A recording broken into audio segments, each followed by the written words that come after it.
Good morning. Morning మ్యాగజైన్‌కి స్వాగతం. ప్రముఖ దినపత్రికలో వస్తున్న వార్తలు మనకు జరుగుతున్న పరిణామాలు చూద్దాం. ఈనాడు చూస్తే కాలం చెల్లిన చట్టాలు రద్దు అన్నటువంటి వార్తని హైలైట్ చేశారు. వచ్చే అసెంబ్లీ సమావేశాలను చర్యలు, సాంకేతికతతో ప్రజల జీవన ప్రమాణాల పెంపు, తొలిసారి లాభాల బాటలో విశాఖ ఉక్కు, బృంద స్ఫూర్తిని మరింత సమర్థంగా చాటుకోవాలి. మంత్రులు, కార్యదర్శుల సమావేశంలో సీఎం చంద్రబాబు కాలం చెల్లిన చట్టాలు నిబంధనలపై సమీక్షించి రద్దు చేయనున్నట్టు ముఖ్యమంత్రి చంద్రబాబు ప్రకటించారు. రానున్న అసెంబ్లీ సమావేశాలను మేరకు చర్యలు తీసుకుంటామన్నారు. కేంద్ర ప్రభుత్వం కూడా ఒక కమిటీ వేసి అనవసర చట్టాలను తొలగిస్తోందని, దీనికి ఆంధ్రప్రదేశ్ మోడల్గా ఉండాలన్నారు. కొత్తగా కేంద్రం తీసుకొస్తున్న ఏఐ సావరణతో పాటు ప్రపంచంలోని అత్యుత్తమ విధానాలు, సాంకేతికతలు అందిపుచ్చుకుని నిర్దిష్ట ప్రణాళికతో ప్రజల జీవన ప్రమాణాలు పెంచుతామని చెప్పారు. ఈజ్ ఆఫ్ డూయింగ్ బిజినెస్ నుంచి gear March speed of doing బిజినెస్కి చేరామని, ప్రజా సమస్యలను సత్వరమే పరిష్కరించేలా పరిపాలనలో స్పీడ్ ఆఫ్ డెవలపింగ్ గవర్నెన్స్ విధానాన్ని అనుసరిస్తామని తెలిపారు. సచివాలయం సోమవారం ముఖ్యమంత్రి చంద్రబాబు అధ్యక్షతన మంత్రులు, కార్యదర్శుల సమావేశం జరిగింది అన్నటువంటి వార్తని హైలైట్ చేశారు. ఇక్కడే అంటే హెడ్డింగ్కు లేకపోతే ఉపన్యాసం ఎంత అద్భుతంగా ఉంటుంది, వాస్తవానికి ఎంత విరుద్ధంగా ఉంటుంది అనడానికి సాక్ష్యం. కాలం చెల్లిన చట్టాలని తీసేసే అధికారం కేంద్ర ప్రభుత్వానికి ఉంటుంది. రాష్ట్ర చట్టాలు ఏముంటాయి? కేంద్రం చట్టాలే ఉంటాయి. అసలు ఎప్పటి నుంచినో తీసేసాడు కదా నరేంద్ర మోడీ వచ్చాక. ఎప్పుడు కొన్ని వందలు వేల చట్టాలు తొలగించేశారు. కొత్తగా అసలు బిఎన్ఎస్ యాక్టే పెట్టారు. ఇందులో ఆ క్రెడిట్ మమ్మల్ని చూసి, అంటే ఆంధ్రాని చూసి కేంద్రం నేర్చుకోవాలా? ఏమన్నా అర్థం ఉందే దాంట్లో? బట్ నడుస్తుంది. ఆయన ఏం మాట్లాడినా అద్భుతమని భావించేటటువంటి వాళ్ళది. ఇక నెంబర్ 2 వచ్చేటప్పటికి తొలిసారి లాభాల బాటల విశాఖ ఉక్కు బృంద స్ఫూర్తిని మరింత సమర్థంగా చాటుకోవాలి. ఇందులో మన ప్రభుత్వ పాత్ర ఏముంది? వాళ్ళ కాళ్ళు నడుపుకుంటున్నారు. విశాఖ ఉక్కుకు సంబంధించి లాభమైనా నష్టమైనా వాళ్ళదే అవుతుంది. మనం కేవలం ఉపన్యాసాలకు పరిమితం అవుతున్నాం.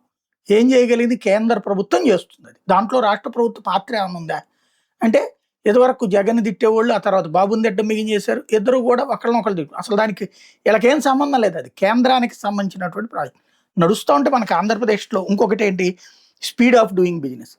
55% ప్రభుత్వ సంస్థల్లో ఇవాల్టికి కూడా సర్వీసెస్ డిజిటలైజ్ కాలేదు అని నిన్న చంద్రబాబు గారు స్వయంగా విమర్శించారు. 2 సంవత్సరాలైంది ఈ ప్రభుత్వం వచ్చి. 55% సేవలు డిజిటల్లోకి వెళ్ళలేదు. మరి స్పీడ్ ఆఫ్ డూయింగ్ బిజినెస్ ఎక్కడ నడుస్తున్నట్టు? నడుస్తోందండి. ఈ పేపర్లో ఈ స్టేట్మెంటు, ఈ వార్త చూసేసి దేశ విదేశాల్లో ఉండేటటువంటి తెలుగు వాళ్ళు అక్కడ అద్భుతం జరిగిపోతుంది, మా అమెరికా లాగా, మా కెనడా లాగా ఉందని ఫీల్ అయ్యి ఇక్కడ వాళ్ళని వాళ్ళు కన్విన్స్ చేయాలి. అంతే తప్పించి ఇక్కడోడికి ఏం అందకపోయినా సరే అది ఒక వ్యూహాత్మకంగా నడుస్తూ ఉంటుంది. దశాబ్దాలుగా అలాగే కొనసాగుతుంది. ఇప్పుడు 700 కోట్లు మళ్లించిన కేసులో జైల్లో ఉన్న 9 నెలలేగా రాజకేశ్వర రెడ్డి బెయిల్ పిటిషన్లో జోక్యం చేసుకో, ఆయనపై మద్యం విధానానికి రూపకర్త, ప్రధాన కుట్రదారన్న తీవ్ర ఆరోపణలు, నచ్చిన బ్రాండ్లను ప్రమోట్ చేసి నెలకి 50-60 కోట్లు వసూలు చేశారన్న అభియోగాలు. మీ వాదనలతో ఇతరుల బెయిల్ రద్దు అవుతుందేమో కానీ మీకు బెయిల్ రాదు. సుప్రీంకోర్టు ధర్మాసనం వ్యాఖ్యలు. మద్యం కుంభకోణం కేసులో ప్రధాన నిందితుడు ఉన్న కేసిరెడ్డి రాజశేఖర రెడ్డి, రాజకేశ్వరరెడ్డి బెయిల్ ప్రయత్నాలు సుప్రీంకోర్టులో ఫలించలేదు. తనకు బెయిల్ నిరాకరిస్తూ ఏపీ హైకోర్టు జనవరి 29 ఇచ్చిన తీర్పును సవాల్ చేస్తూ అతను వేసినటువంటి ఎస్ఎల్పి పైన జోక్యానికి సుప్రీంకోర్టు విముఖత వ్యక్తం చేసి మద్యం కుంభకోణం కేసులో 3 నిందితులు A6, A34, A38కి బెయిల్ ఇచ్చి తనకు నిరాకరించడానికి సవాల్ చేస్తూ రాజకేశ్వరరెడ్డి దాఖలు చేసిన పిటిషన్పై ధర్మాసనం సోమవారం విచారణ చేపట్టింది.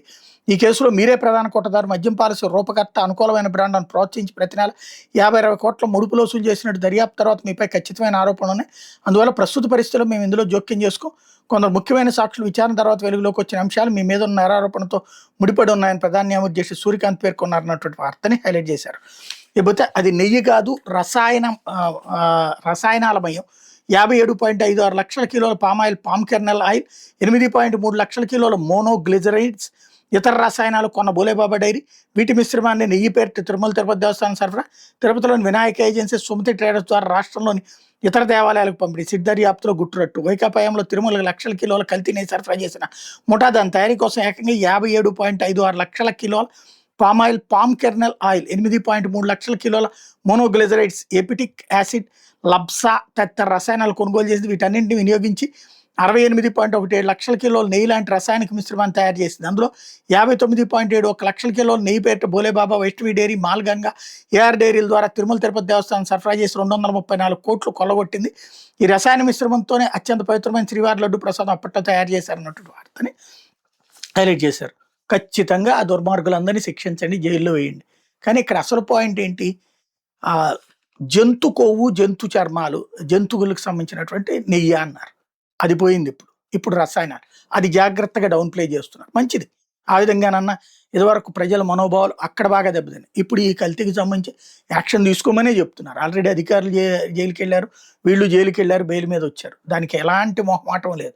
దాంట్లో వాళ్ళు కృత్రిమ నెయ్యి తయారు చేసినప్పుడు ఖచ్చితంగా. ఒకవేళ దాంట్లో జగన్ ఉంటే ఉరితీస్తారా, తీసేయండి, తప్పే లేదు. కానీ ప్రజల సెంటిమెంట్లతో మాత్రం ఆటలాడద్దు. ప్రత్యేకించి అన్యమతస్తులకి అవకాశం ఇస్తున్నటువంటి అతి ప్రచారమే ప్రమాదకరం. ఇకపోతే లోక్సభ స్పీకర్పై అవిశ్వాస తీర్మానం, రాహుల్కు మాట్లాడే అవకాశం కూడా లేదని ఆగ్రహం, 103 మంది సభ్యుల సంతకాల సేకరణ, సభాపతితో విపక్ష నేత భేటీ, సభల అంశాలపై చర్చ అన్నటువంటి వార్తని హైలైట్ చేశారు. ఊరికూరికినే ఏది పడితే అది మాట్లాడతాడు. ఏ సబ్జెక్ట్ ఉందో, అరే నువ్వు పరీక్షకు వచ్చినప్పుడు సోషల్ పరీక్ష రాయరా నాయన అంటే సైన్స్ పరీక్ష రాస్తాడు, సైన్స్ పరీక్ష ఉన్నప్పుడు అది రాయరా నాయన అంటే తెలుగు పరీక్ష రాస్తానంటాడు. అదే ఉంటే నేను ప్రతిపక్ష నాయకుడిని, ఓ చక్రవర్తిని, మా రాజుల కాలం నుంచి, మా తాతల కాలం నుంచి నేతుల దగ్గర మా మూతులు వాసన చూడండి అంటాడు. కాదంటేనేమో కోపం వచ్చేస్తుంది, అవిశ్వాసం, ఎవరినైనా తీసేస్తానంటాడు. ఇది అహంకారపూరితమైనటువంటి ధోరణి కాకుండా బాధ్యతాయుతమైనటువంటి ధోరణి ఎక్కడుంది? ప్రజాస్వామ్యబద్ధంగా ఎక్కడ సాగుతున్నాడు రాహుల్ గాంధీ? ఇకపోతే అంబటి బెయిలు, మరో కేసులో మళ్లీ జైలు. సీఎంను దూషించిన కేసులో ఊరట, పోలీసులపై దౌర్జన్యం కేసులో రిమాండ్. సీఎం చంద్రబాబు తీవ్ర అసభ్యపదజాలంతో దూషించిన కేసులో వైకాపా నేత అంబటి రాంబాబు షరతులతో కూడిన బెయిల్ మంజూరు చేస్తూ గుంటూరు ప్రత్యేక junior civil court judge G Sravanthi సోమవారం ఉత్తర్విచ్చారు. పోలీసులు దాఖలు చేసిన కస్టడీ పిటిషన్ కొట్టివేశారన్నటువంటి వార్తని హైలైట్ చేశారు. అయితే పుత్తూరు మున్సిపల్ చైర్మన్ తొలగింపు, పురపాలిక పీఠం కోసం కులాన్ని మార్చేసిన వైకాపా నేత.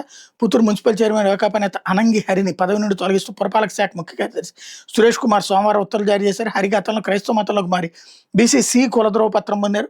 2014 క్రిస్టియన్ మైనార్టీ కోటాలో కోఆప్షన్ సభ్యుడయ్యారు.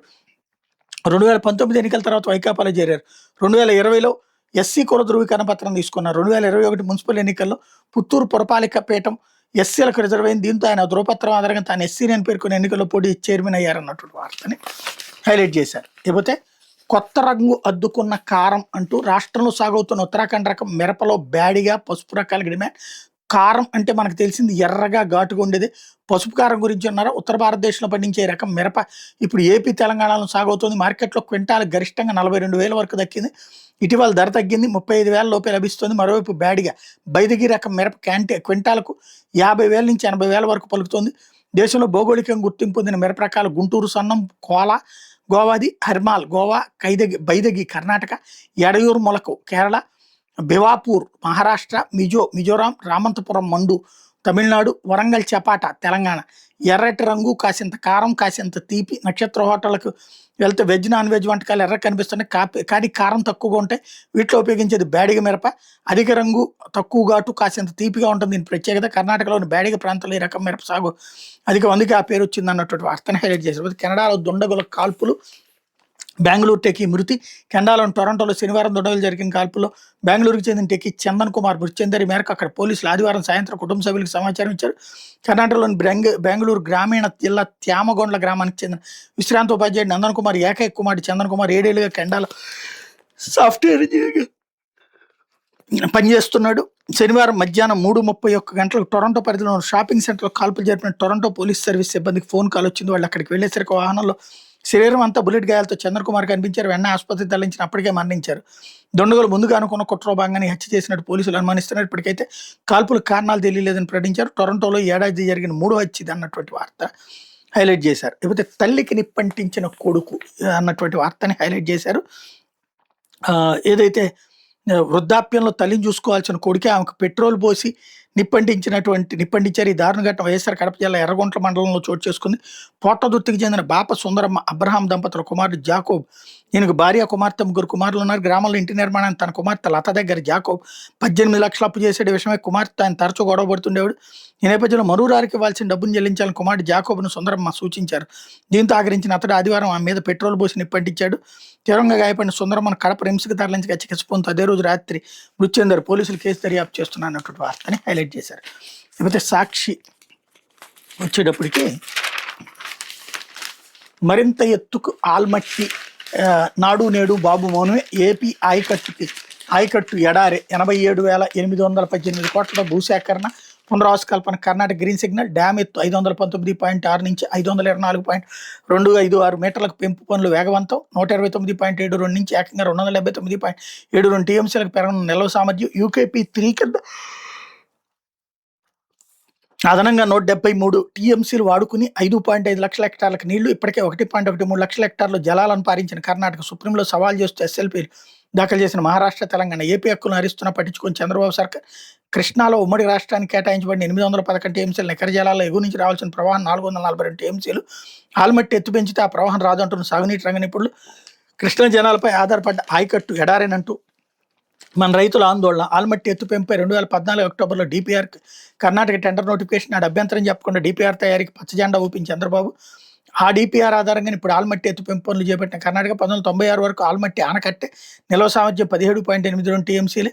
దేవగౌడను ప్రధాని చేశారని ఇప్పటికే జబ్బలు జరుచుకుంటున్న చంద్రబాబు నాయుడు ప్రధాన హోదాలో ప్రపంచ బ్యాంకుతో రుణం మంజూరు చేయించి ఆల్మట్టి ఆనకట్ట ఎత్తు 519.6 మీటర్లకు పెంపు పనులు చేసిన దేవగౌడ అడ్డుకోకుండా నాడు బాబు మౌనం నేటికి వెంటాడుతున్న పాపాలు అన్నటువంటిది హైలైట్ చేశారు. తెలంగాణ విషయంలోనూ అంతే ఉన్నారు. అప్పుడు జగను అంతే, వీళ్ళు అంతే. కొన్ని జగన్ ఏమన్నా ఆపగలుగుతాడా? ఆల్రెడీ సుప్రీంకోర్టు దాకా వెళ్తే కూడా సుప్రీంకోర్టు కట్టడమే కదా అని చెప్పేసి మాట్లాడినటువంటి సందర్భం ఉంది. లేకపోతే ఆప్కాస్ ఉద్యోగులకి మంగళం అంటూ ఇటీవల సమగ్ర శిక్ష విడుదల చేసిన పోస్టుల్లో 50% ప్రైవేటు పరం. ఈ పోస్టులకు ఇప్పటికే జిల్లాల్లో వేలాది మంది దరఖాస్తు. సంక్షేమ శాఖలో కూడా ఇదే విధానం అమలుకు రంగం సిద్ధం. Outsourcing ఉద్యోగాలన్నీ అన్యాయాలకు కట్టబెట్టేందుకు sketch. 10 శాఖల్లో ఉద్యోగులకు 10.5 నెలలకే వేతనాలు చెల్లించాలని ఆదేశం. ప్రభుత్వ తాజా జీవో నెంబర్ 12తో మళ్లీ శ్రమ దోపిడీ. ఇప్పటికే 5 నెలలుగా వొకేషన్ ఇన్స్ట్రక్టర్లకు వేతనాలు ఇవ్వాలని కాంట్రాక్ట్ సంస్థ గత ప్రభుత్వాలు అవుట్సోర్సింగ్ ఉద్యోగుల రక్షణకు ఆప్కాస్ ఏర్పాటు.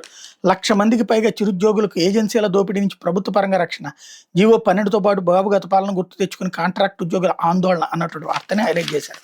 జగన్ సర్కార్ని దించడంలో కీలక పాత్ర పోషించింది ఉద్యోగులు. ఇప్పుడు ఆ ఉద్యోగులకు సంబంధించి సచివాలయ ఉద్యోగులు ఆత్మహత్యలు చేసుకుంటున్నారు. ఇంకో పక్కన ఈ రోజు వరకు మధ్యంతర భృతి రాలేదు. ఇంకో పక్కన పిఆర్సీ ఏర్పాటు చేయలేదు కమిషను. అదే సందర్భంలో ప్రభుత్వ ఉద్యోగులు ఒత్తిడికి గురై ఆత్మహత్యలు చేసుకుంటున్నారు. చివరికి టెంపరీ ఎంప్లాయీస్ని ఉద్యోగాలు పీకిపడేసి కొత్తగా మన వాళ్ళకి ఇచ్చుకునేటటువంటి పని చేస్తున్నారు. కాకపోతే ఆ రోజున ఆగ్రహంతో రోడ్డెక్కిన ఉద్యోగులకి ఇవాళ అంత ఓపిక తీరిక లేదు, లేకపోతే అంత సమస్య లేదు, అర్థం కానటువంటి పరిస్థితి. కేవలం సాక్షినే రాస్తుందో. అయితే ద్రవ్యలోటు 85,269 కోట్లు. దేశంలో ఆంధ్రప్రదేశ్లోని అత్యధికం. రాష్ట్ర సొంత ఆదాయం జీఎస్డీపీలో 7.6%. ఒరిస్సా, ఛత్తీస్గఢ్ కంటే ఏపీ సొంత ఆదాయం తక్కువ. నకిలీ మద్యం, ఇసుక, మైనింగ్ ఇలా అన్నింట టీడీపీ నేతలు దోపిడీ. దీంతో ప్రభుత్వ ఖజానా గండి. జీఎస్డీపీలో 35% ఎగబాకిన ఏపీ అప్పులు. గత ఏడాది కన్నా 7% తగ్గిన ఎక్సైజ్ రాబడి. సీఎం సదస్సులో ఆర్థిక శాఖ ప్రజెంటేషన్ అన్నటువంటి వార్తని హైలైట్ చేశారు. అలాగే బాబు పాలనలో హాలాహలం అంటూ రోజుకి 8 మంది రైతు కూలీల బలవన్మనం. 2025లో 2,865 మంది ఆత్మహత్య. అన్ని వర్గాలు కలిపి 8,433 మంది బలవన్మనం. 2024 కంటే 4.8% పెరిగిన ఆత్మహత్యలు. భవితపై భరోసా లేకనే చంద్రబాబు ప్రభుత్వంలో దుస్థితి. పోలీస్ శాఖ నివేదిక వెల్లడి అన్నటువంటిది హైలైట్ చేశారు. పోలీస్ శాఖ రిజిస్టర్లో వచ్చిన కేసులు ఏంటంటే రాని ఎన్నో ఉంటాయి, నమోదు చేయని. ఇంతకుముందు రైతుల ఆత్మహత్యల గురించి, కౌలు రైతుల ఆత్మహత్యల గురించి పవన్ కళ్యాణ్ పెద్ద ఎత్తున ఉద్యమించాడు. ఇప్పుడు మరి దీని మీద ఏమీ స్పందించట్లేదు. నేను ఆ మీటింగ్లో కూడా ఉన్నారు. లేకపోతే రాష్ట్రంలో పల్లెలు కన్నీరు పెడుతున్నాయి అంటూ రోడ్డు లేని గ్రామాల్లో ప్రజల ఇబ్బందులు చూసి దుఃఖం ఆపుకోలేకపోయా. గ్రామీణ నిరుద్యోగులు ఉపాధి లేక అల్లాడిపోతున్నారు. వారి పరిస్థితి కంటతడి పెట్టించింది. 3 రోజుల పాటు 35 గ్రామాలు తిరిగి 480 కుటుంబాలతో మమేకమయ్యే TDP MLA Kolikipudi Srinivasarao statement highlight చేశారు. అయితే సర్కి ఆటంకం కలిగిస్తే ఊరుకోము. బెంగాల్ ప్రభుత్వానికి సుప్రీం హెచ్చరిక. జాబితా పూర్తికి మరో వారం గడువు. పశ్చిమ బెంగాల్లో ఓటర్ జాబితా స్పెషల్ ఇంటెన్సివ్ రివిజన్ ప్రక్రియ వేగం విషయంలో ఎన్నికల కమిషన్ రాష్ట్ర ప్రభుత్వం మధ్య ఉద్రిక్త వాతావరణం నెలకొన్న నేపథ్యంలో సుప్రీంకోర్టు కీలక ఆదేశాలు జారీ చేసింది. ప్రక్రియకు అవరోధాలు కలిగించొద్దంటూ రాష్ట్ర ప్రభుత్వాన్ని హెచ్చరించింది. అదే సమయంలో ప్రక్రియను పూర్తి చేసేందుకు ఈసీ గడువును మరో వారం పొడిగించింది అన్నటువంటి వార్తని హైలైట్ చేశారు. అయిపోతే ఒకే ఘటనపై ఎన్ని కేసులు పెడతారు? అంబటి రాంబాబుపై కేసులు నమోదుపై పోలీసులు ప్రశ్నించిన హైకోర్టు. రాంబాబుపై కేసుల విషయంలో సెక్షన్ 35(3) ప్రకారం నడుచుకోవాలని ఆదేశం. తదుపరి విచారణ మార్చి 1కి వాయిదా. తిరుమల శ్రీవారి లడ్డు తయారీలో వినియోగించిన నెయ్యిలో జంతు కొవ్వులు లేవని సిబిఐసి ఛార్జ్షీట్ దాఖలు చేసిన అధికార పార్టీ తప్పుడు ప్రచారం తిప్పికొట్టే క్రమంలో చేసిన వ్యాఖ్యలకు గాను తనపై రాష్ట్ర వ్యాప్తంగా వేరువేరు పోలీస్ స్టేషన్లు నమోదైన 33 కేసులను కొట్టేయాలని కోరుతూ మాజీ మంత్రి వైఎస్ఆర్సీపీ నేత అంబటి రాంబాబు సోమవారం అత్యవసరంగా హైకోర్టును ఆశ్రయించారు. లంచ్ మోషన్ రూపంలో దాఖలు చేసిన వ్యాజ్యాలపై న్యాయమూర్తి జస్టిస్ వెంకట జ్యోతిర్మయి ప్రతాప్ విచారణ జరిపారు. ఒకే అంశంపై ఎన్ని ఎఫ్ఐఆర్ దాఖలు చేస్తారని న్యాయమూర్తి ప్రశ్నించారు. మొదటి ఫిర్యాదును ప్రధాన కేసుగా తీసుకుని మిగిలిన అన్ని ఫిర్యాదులను సిఆర్పిసి సెక్షన్ 162 కింద వాంగ్మూలాలుగా ఎందుకు పరిగణించకూడదన్నారు. దీనిపై పోలీసులకు తగిన సూచనలు చేస్తామని పబ్లిక్ ప్రాసిక్యూటర్ మెండ లక్ష్మీనారాయణ తెలిపారు. ఈ విషయమై తదుపరి విచారణ నాటికి స్పష్టత తీసుకోవాలని పీపీపీకి న్యాయమూర్తి స్పష్టం చేశారు. అంబటిపై రాష్ట్ర వ్యాప్తంగా నమోదైన 33 కేసుల్లో చట్ట ప్రకారం నడుచుకోవాలని పోలీసులకు న్యాయమూర్తి ఆదేశించారు. BNSS సెక్షన్ 35(3) కింద నోటీసులు జారీ చేసి ఆయన వివరణ తీసుకోవాలని ఆదేశించి తదుపరి విచారణ మార్చి 2కి వాయిదా వేశారు. అంబటి తరపు సీనియర్ న్యాయవాది పొన్నవోలు సుధాకర్ రెడ్డి వాదన వినిపించారు. ఇప్పటివరకు రాష్ట్ర వ్యాప్తంగా నమోదైన 35 కేసులు ఒకే అంశానికి సంబంధించిన దీనిపై బహుళ FIR నమోదు చేయడానికి వీల్లేదని తెలిసిన పోలీసులు కేసులు నమోదు చేస్తున్నామని కోర్టుకు తెలిపారన్నటువంటిది హైలైట్ చేశారు. అయితే మాజీ మంత్రి అంబటికి బెయిల్, మరో కేసులో రిమాండ్, అట్లాగే అంబటి బెయిల్ ప్రభుత్వానికి చెంపపెట్టన్నటువంటి స్టేట్మెంట్ ఇక్కడ హైలైట్ చేశారు. అయితే ఆంధ్రజ్యోతి కులచిచ్చుక కుట్రలు అంటూ వాటిని ఎట్టి పరిస్థితుల్లో ఉపయోగించొద్దు, చంద్రబాబు రాజకీయ నిరసనలపై ప్రత్యేక నిఘా పెట్టండి, పోలీస్ శాఖ ముఖ్యమంత్రి ఆదేశం, శాంతి భద్రతల పరిరక్షణలో టెక్నాలజీకి పెద్దపేట, వ్యక్తిత్వానికి పాల్పడితే కఠిన చర్యలు, మైనర్లకు సోషల్ మీడియా కట్టడి నియంత్రణ చట్టం తీసుకొస్తున్నాం, రోడ్డు ప్రమాదాలు తగ్గాల్సిందే, గంజాయి సాగే కాదు వినియోగము తగ్గాలి, 15 రోజులకు ఒకసారి అవగాహన ర్యాలీలు ప్రతి నెలా సమీక్షిస్తా అంటూ ముఖ్యమంత్రి స్టేట్మెంట్ హైలైట్ చేశారు. లేకపోతే నేటి ఎద్దడి రావద్దు, వేసవిలో ముందస్తు చర్యలు తీసుకోండి, హాస్టల్ విద్యార్థులకు ఆరోగ్య సమస్యలు వస్తే కలెక్టర్ల మంత్రులదే బాధ్యత, అంగన్వాడీలో పోషకాహారం, సంజీవని ద్వారా జులై నాటికి 66 లక్షల మందికి హెల్త్ స్క్రీనింగ్, 5 లక్షల మంది హాస్టల్ విద్యార్థులకు, 12వ తరగతి వరకు 70 లక్షల మంది విద్యార్థుల హెల్త్ ప్రొఫైల్స్ రూపొందించాలి, 10th అత్యుత్తమ ఫలితాలు సాధించేలా 100 రోజుల యాక్షన్ ప్లాన్, మంత్రులు కార్యదర్శులు క్షేత్రస్థాయిలో పర్యటించాల్సింది చంద్రబాబు స్టేట్మెంట్ ఇక్కడ హైలైట్ చేశారు. కేంద్ర నిధులు మురిగిపోతే అధికారులదే బాధ్యత, 19 నెలల్లో రాష్ట్రంలో అన్ని వ్యవస్థలను గాడిని పెట్టాం, సంక్షేమం అభివృద్ధి స్వపరిపాలనకే తొలి ప్రాధాన్యం ఇస్తున్నాం, సంక్షేమ పథకాలు అవసరమా అనే చర్చలు లేవనెత్తుతున్నారు, కానీ అసమానతలు తగ్గించేందుకు జీవన ప్రమాణాలు మెరుగుపరచడానికి అవి అవసరమే అన్నటువంటి చంద్రబాబు గారి స్టేట్మెంట్ హైలైట్ చేశారు. అయితే బేరసారాలన్నీ ఢిల్లీలోనే, కల్తీ నెయ్యిలో రోజుకో కొత్త కోణం, వైవి పిఏ చిన్నప్పను అక్కడే కలిసిన ప్రీమియర్ డైరీ MD గుప్తా కిలోకి 7 రూపాయలు కమిషన్ ఇచ్చారండి. పామిల్ జయంతోనూ ఢిల్లీలోనే భేటీ, కిలోకి 25 రూపాయల డిమాండ్, దీనిపై జైలుకి ఫిర్యాదు చేసిన వైవి మౌనం, గుప్తాను కలిసిన MP నివాస్ ఎవరిది, ఎవరన్నతో చిన్నప్పన జోక్యం, ఆ దిశగా దృష్టి సారించని సిట్ అన్నటువంటి సిట్ని రోజు రోజుకి బూతులు తిడతా, అదే సిట్ ఇచ్చినటువంటి డాక్యుమెంట్ని రోజుకు ఒక్కొక్క వార్త రాస్తా కొత్తగా వెలుగు చూసిందని రాస్తున్నారు అనమాట.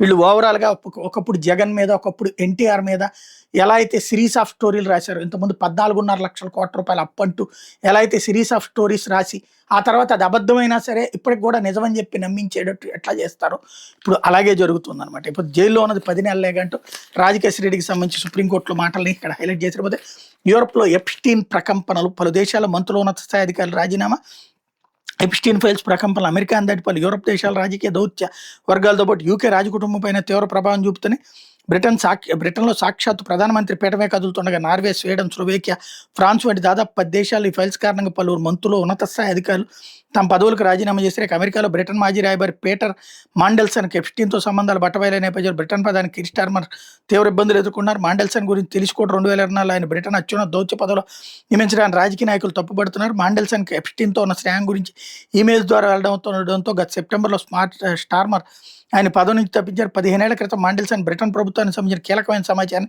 ఎప్స్టీన్కి చేరవేశారన్న ఆరోపణలపై పోలీసులు విచారణ జరుపుతున్నారన్నటువంటి వార్తని హైలైట్ చేశారు. లేకపోతే నేడు అమిత్ షాతో సీఎం భేటీ అన్నటువంటి వార్తని హైలైట్ చేశారు. కేంద్ర మంత్రి నిర్మలా సీతారామన్, CR పాటిల్, చౌహాన్, వైష్ణవులతో ముఖ్యమంత్రి సమావేశం, ఢిల్లీ చేరిన చంద్రబాబు, విమానాశ్రయం లాంజ్లో మర్యాదపూర్వకంగా కలిసిన టెండూల్కర్. అటు ముఖ్యమంత్రి చంద్రబాబు సోమవారం రాత్రి ఢిల్లీ చేరుకున్నారు. ఢిల్లీ విమానాశ్రయంలో కేంద్ర మంత్రులు రామ్మోహన్ నాయుడు, పెమ్మసాని చంద్రశేఖర్, కూటమి ఎంపీలు ఆయనకు స్వాగతం పలికారు. అనంతరం ఎయిర్పోర్ట్ లాంజ్లో ఆయన వారితో సమావేశమై చర్చించారు. రాష్ట్రానికి సంబంధించి కేంద్రం వద్ద పెండింగ్లో ఉన్న అంశాలు, కేంద్రం నుంచి రావాల్సిన నిధులు, తాజా రాజకీయ పరిణామాలపై వాళ్ళకి దిశానిర్దేశం చేశారు. కానీ చంద్రబాబు ఢిల్లీ విమానాశ్రయంలో ఉన్నారని తెలుసుకుని క్రికెట్ లెజెండ్ సచిన్ టెండూల్కర్ ఆయన లాంజ్లో మర్యాదపూర్వకంగా కలుసుకున్నారు. వారు ఆత్మీయంగా పలకరించుకోవడం అక్కడ అందరిని ఆకర్షించింది. ఏపీలో చంద్రబాబు చేపట్టిన అభివృద్ధి కార్యక్రమాన్ని టెండూల్కర్ ప్రశంసించినట్టు తెలిసింది. అక్కడే ఉన్నారు కదా అందరూ, తెలిసేది ఏంది అందులో ఆయనకి ఏం తెలుస్తుంది సచిన్ టెండూల్కర్కి. కాకపోతే ఏంటంటే కలిశాడు మామూలుగా అక్కడ, దాంతో ఇంకే ఉంది, ఆయన ప్రశంసించారు ఇక్కడ అభివృద్ధి కార్యక్రమాలు అన్నటువంటి వార్తని హైలైట్ చేస్తారు. ఇది దినపత్రికలో వచ్చినటువంటి వార్తలు వెనకాల జరుగుతున్నటువంటి పరిణామాలు.